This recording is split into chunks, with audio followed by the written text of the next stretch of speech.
Warning. Warning. Before you do anything in this video, create a restore point. If you don't know how to, go to your Windows, type in restore, click create, type in pre-DS4 or whatever name you choose. If anything goes wrong, just click system restore, click choose a different restore point, and then click the pre-DS4. Next, boom, finish, it'll change, it'll make sure everything's the same, and that's it.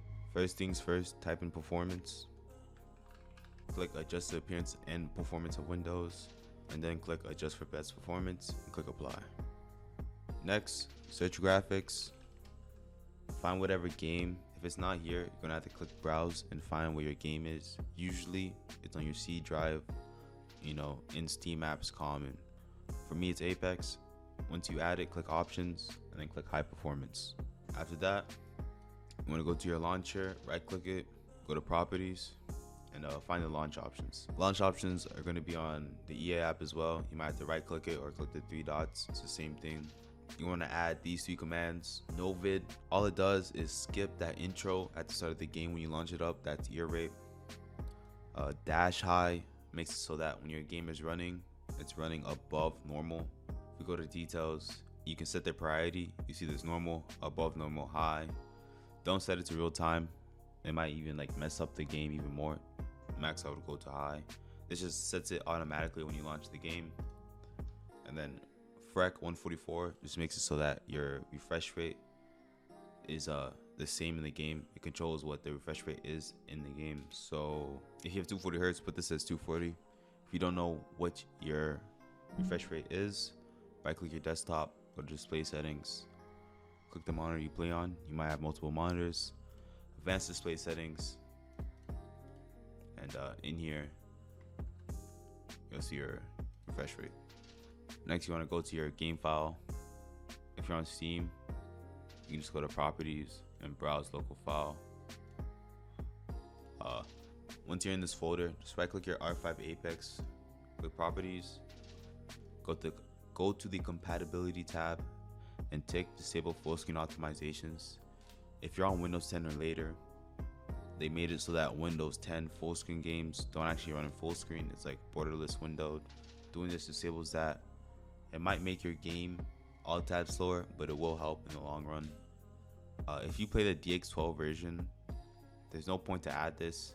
It doesn't really add anything because this game, when you run it in DX12, runs in borderless window. That's kind of like the whole point of DX12, but I digress. Best video settings. If you want the best FPS, turn everything to low, forget about it.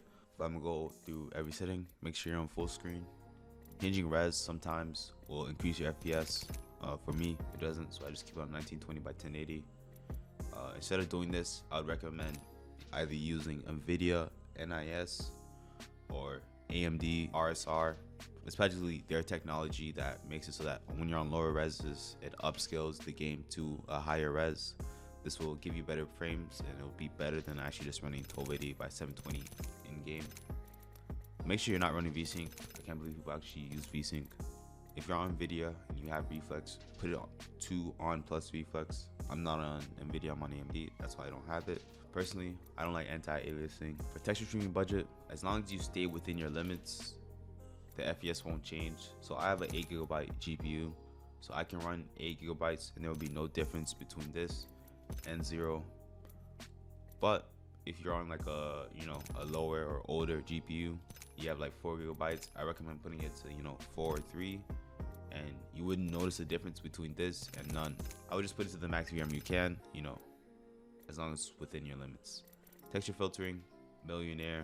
This one affects FPS a lot. I would keep this low. All these don't really affect it, but I like to put them on low.